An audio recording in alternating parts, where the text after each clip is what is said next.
ourselves, if you put your hand over your eyes. I open my eyes to see the spiritual truth today. I open my eyes to see the spiritual truth today. Now your ears. I open my ears to hear the spiritual truth today. I open my ears to hear the spiritual truth today. Now you just cover your heart and extend out your arms. I open my heart to receive the spiritual truth today.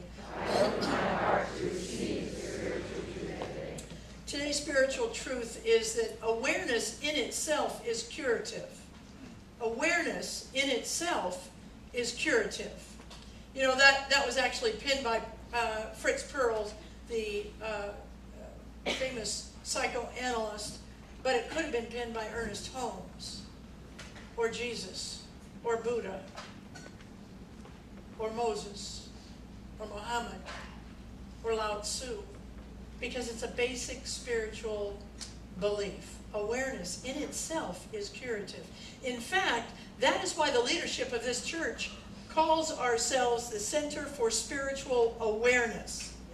Because we believe that with greater awareness around our finances, around our relationships, around racism and homophobia and classism and sizeism and all of the other isms, if we can have greater awareness around each of those areas, we can cure the greatest disease on this planet, which is separation.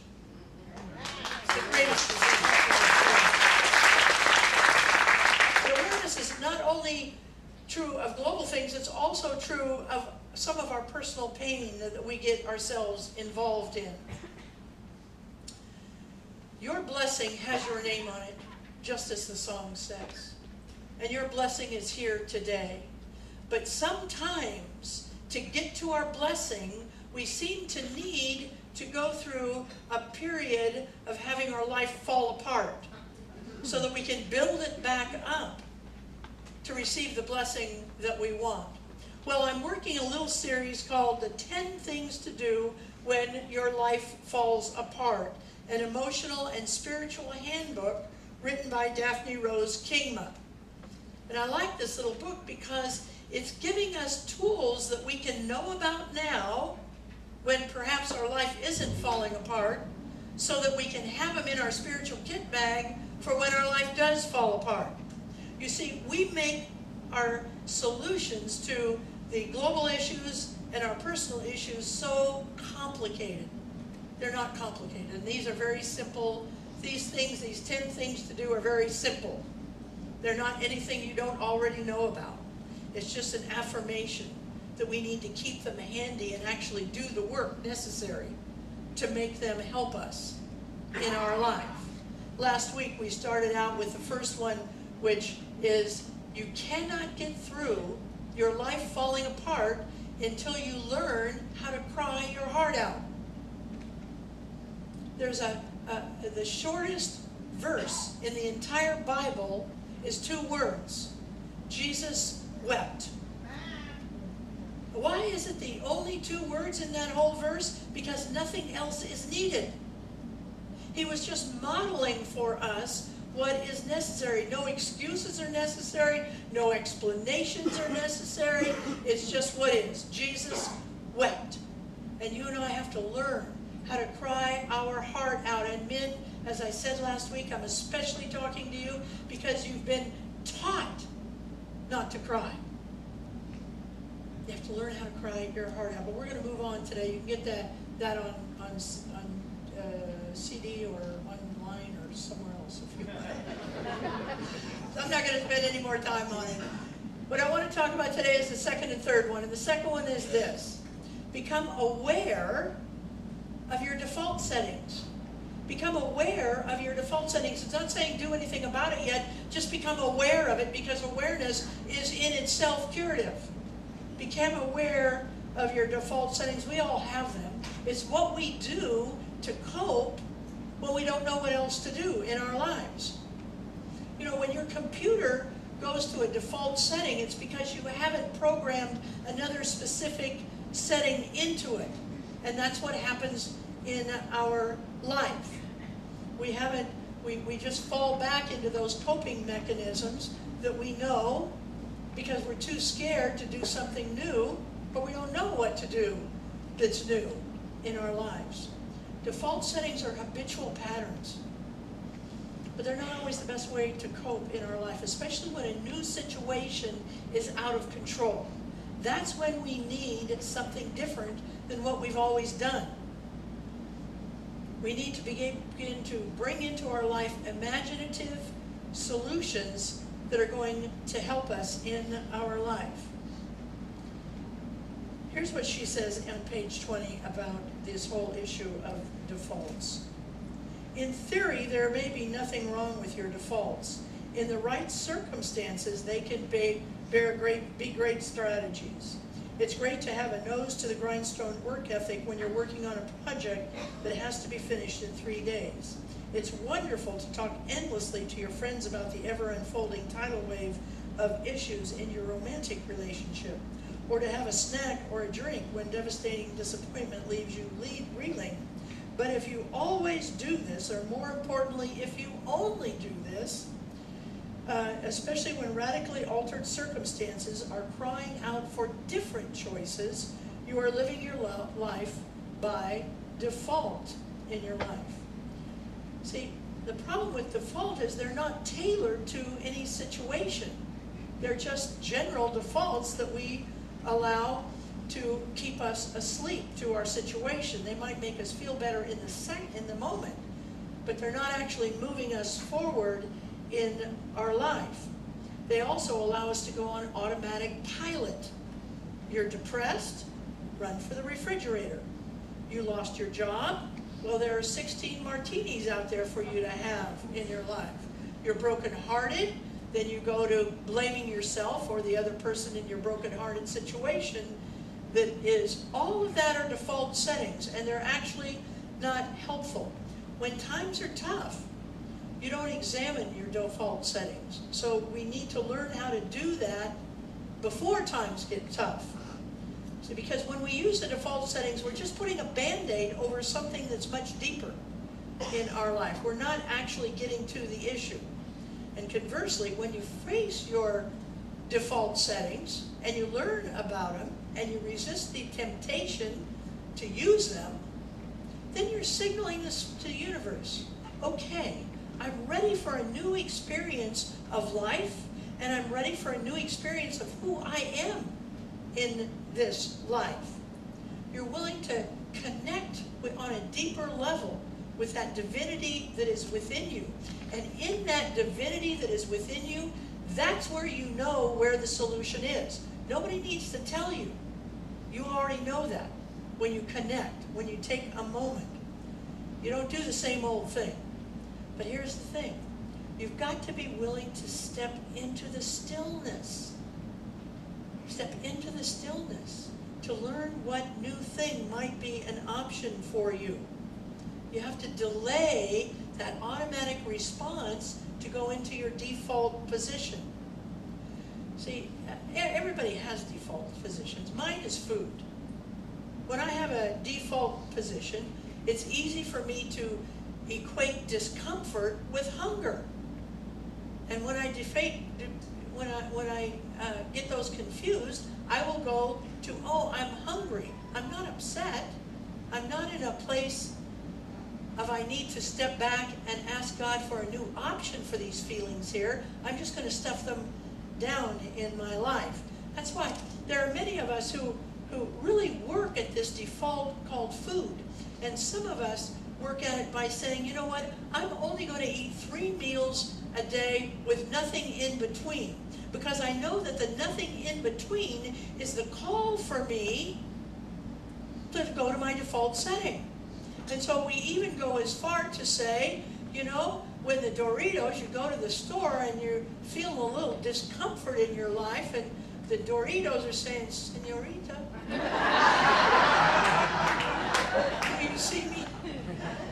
Then we're able to call somebody on the phone right there and say, this is a default position. I'm not going to go there in my life. You know, and food is not only in the United States. It was interesting to read in this book that the manufacturers of toilet seats in Australia are making stronger toilet seats because of the 100 pounds on average Australians have put on in the last several years.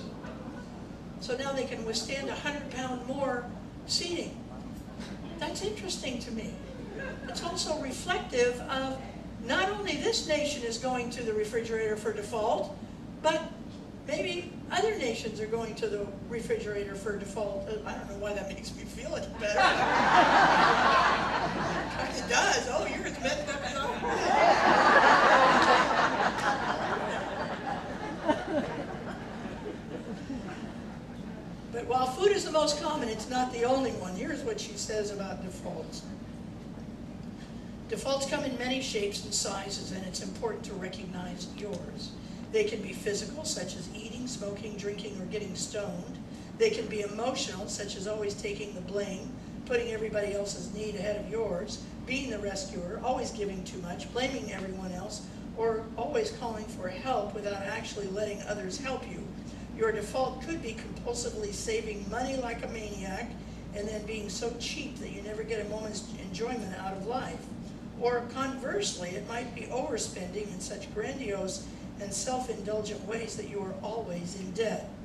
Perhaps your default is a workaholic, or indulging in internet madness, endlessly texting, web surfing, and blogging. It might be living in despair, being a cynic, or being an inappropriate optimist, like a loan officer in 2007.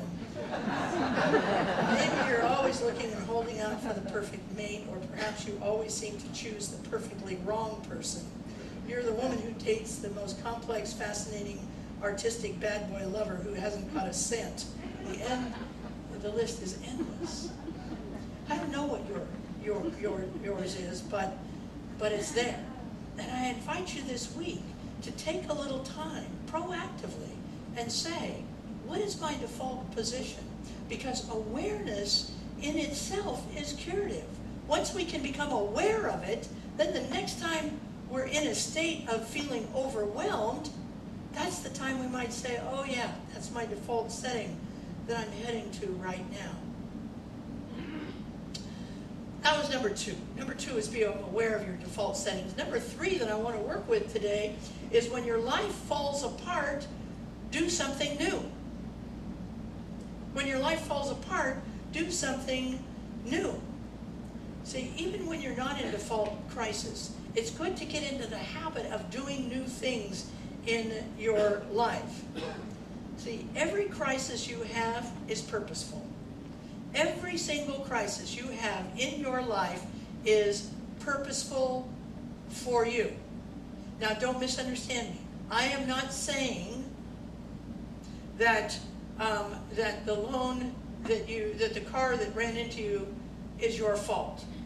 I am not saying that you caused your type 2 diabetes. You may or may not have caused the car to run into you. You may or may not have caused the type 2 diabetes. You may or may not have caused that person who you loaned money to never speak to you again and you don't have your money. That may or may not be true, but it's not the point. It's not even, as Ernest Helms would say, it's not a valid question. What happened to you, the why of what happened to you is not a valid question. The only valid question is, what are you going to do about it right now? That's what we need to be looking at. And to understand that every crisis in our life is purposeful. It's the universe inviting us to have a different experience of our life and who we are in that life, in our life. You know, ease and grace and peace are comfortable states of being, and I actually am a big fan of ease and grace and peace. I think they're important in our spiritual journey, but they're not growth. They're not growth. They're rest. And rest is important on our spiritual journey. But if you want growth, look at all of the crises in your life and how you're handling them, because that's where growth comes from in our life. Crises are very handy for getting us to move our soul into a different way of living. In order for us to do something new, she invites us in this book to look at it in 3 levels. She said there are 3 levels of doing something new: attitudinal, emotional and what we actually do in our life. See, as metaphysicians, we know it all starts in consciousness. It all starts in consciousness. If we were to begin to say, this isn't so complicated, every time that I feel critical, I'm going to move into outrageous praise. It's a learned behavior, but it can be learned. And it's something new to do when our life is falling apart. Every time I feel critical, I'm going to move into outrageous praise in my life. Every time I feel aggressive, I'm going to move into surrender in my life. It's learned. You can do it. It creates a new attitude. Every time you move into fear, you're going to be able to say, I move into faith in my life. They are learned behaviors. They won't come to us naturally. They did when we were babies, but now they're relearned. And you and I, can relearn them in our life. You and I know that what we put out comes back to us pressed down and multiplied. We don't even need to look at the Bible or any other sacred reading for that. You know that from looking carefully at your own life, that what you put out comes back to you pressed down and multiplied. And to prove this wisdom from Jesus, from Buddha, from Lao Tzu, from Ernest Holmes, to prove this wisdom, scientists are now measuring our body responses. And if we live in a state of positivity, if we live in a state of negativity, our bodies will show up the same thing. So in other words, if you're living in fear, in envy, in greed, if you're living in those states, your body becomes sluggish, and scientists can now prove that. It becomes sluggish, and we put out a vibration that is a lower vibration, and it will attract back to us that which we are putting out. If, on the other hand, we begin to live a more positive life, then our bodies act in a way that is a higher vibration, and we attract that back into our lives. Our consciousness begins to expand. What would this world be like if we just believed this for 1 week? If we just said, I don't really buy it, but okay, she asked me to do it 1 week. I'm going to try it 1 week. I'm going to try and live my life from this place of being positive in our life. What if for 1 week we could say, I believe in an unlimited universe? What if for 1 week we could say, I believe that we are all one. All human beings are one. What if for 1 week we could say there is no weapon formed against me? And I believe that so strong. Amen. And nothing can shake me from it, because I believe it that strong. Even though all the evidence out there that we're separate, but I'm not going to believe it. For this week, I'm going to believe we're all one. If we could do that, I believe we would stop the shooting of black men. I believe that. If we believe that, I believe that if we believe we were all one, I believe we could stop all terrorism attacks. If we really, really believe that, I think we could stop all the hateful rhetoric around politics that has come up. And this church could be ground zero for beginning to believe that in our lives. We can actually lift up those who are around us. See, we act like the solution is so complicated. It's not complicated. People say, oh, I don't know how to stop all the shooting. Oh, I don't know how to stop all the terrorist acts. Well, I know how to stop it, and you know how to stop it. It's begin to understand that there's only one of us, and that love is the answer. That's not that difficult to get. It's difficult to do, but it's not that difficult to get in our life. See, if we could get that, then maybe we could go to police departments, and we could actually have a diversity training that wasn't an hour and a half, when some people came and some people didn't, but that it would be a 12-week program in which people had to be there and they had to test out to get it. In order, maybe when we did that, we could weed out people who were unsuited for police work. This is a very challenging job. Maybe we could begin to we could begin to make some real inroads in our life. But it's not just societal ills, it's all ills. It's our relationship with our families, with our beloveds, with our work situations. See, we could change if we could remember these 3 levels of change. Attitudinal, emotional, what it is we'll do. What would happen if we held ourselves accountable every night this week for changing in those 3 areas? Maybe each of us in this room this week could begin to see these outrageous shootings of black men by police. Maybe if for 1 week everybody in this room spent 5 minutes every day believing, trying to understand what life is like for a cop in this world, in these United States. This is not to excuse any behavior. It is not to not hold accountable anybody for their behavior. But what if, for 1 week, we all tried to figure out what it's like to be a policeman in the United States? There is no separation. There is no separation. We have to put the feet to this. I have a friend who is retired, recently retired, and she says she spends used to spend, when she retired, she had a leisure activity. And that leisure activity was spending time on Facebook, and she would spend between 2, 4, 6 hours on Facebook every single day. Now, it's a stretch for me to see this, but then when I think, you know what, I play golf for 4 hours as many days as I can possibly do it, so you know, I kind of calmed myself down, but what she said after that was so interesting to me. She said, I used to spend my time on Facebook, but I had to stop because the political situation was getting so bad. I found myself putting on mean-spirited posts, and I don't want to be a mean-spirited person. So I had to do something new, and that was get off Facebook for a while. I thought that took courage. She's willing to really do something big, and I frankly loved her posts. I agreed with all of them.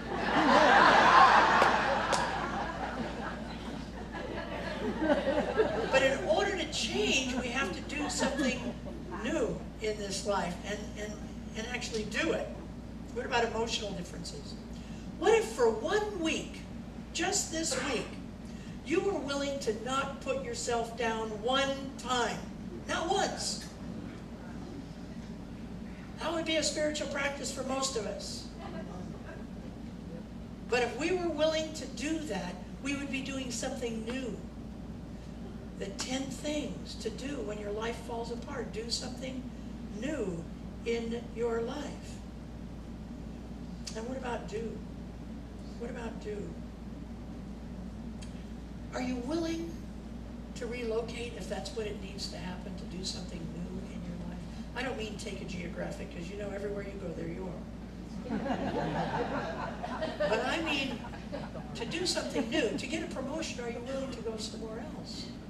Or if you really hate your job and every day it's just sucking the life out of you, are you willing to quit that job? Not before you find a new one.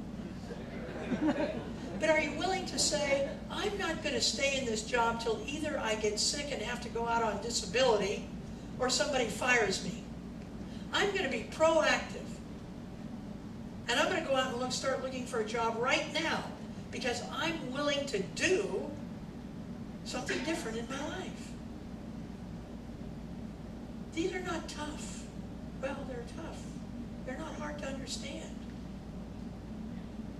Our work is to be the spiritual warriors that we are and to put into practice these first 3 things to do. The first one, cry your heart out. The second one, become aware of your default settings. Go home tonight and make a list on your kitchen table. Just make a list. What are my default settings? Awareness is curative. And the third one is to begin to do new things in your life. Let's take this into prayer. Knowing that there's only one power, it's the power of love. Flowing through me right now, I don't have to do anything. I just have to get out of my own way and let it come. And let it flow. And let it touch the hearts of other people. For God can't do for me what God can't do through me. And so I just allow God to run through me. I give thanks for this. I give thanks for every single person in this church. I release this word into the law, and together we say, and so it is.